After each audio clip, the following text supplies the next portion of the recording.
For all of you who are defending the illegal migrants coming here because you think that it's okay for them to work the farms for poverty level wages, you're forgetting something.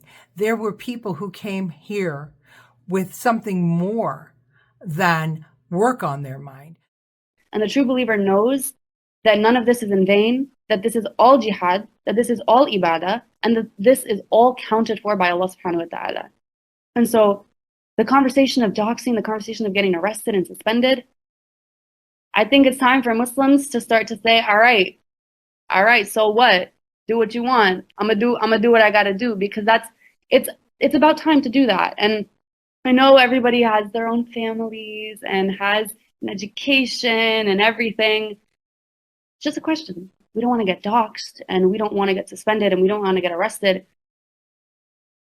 How gangsta are you? That's just my question. How much are you willing to do it? And I know everyone has their own risk levels, but at the end of the day, that's a question to ask ourselves.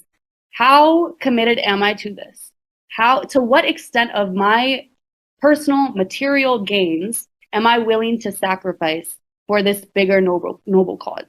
And subhanAllah, I truly believe that when your heart is in the right place, if you get suspended, if you get doxxed, because it's bound to happen when you're doing a righteous cause and when you're doing something for the sake of Allah here in the West, it will never ever be in vain.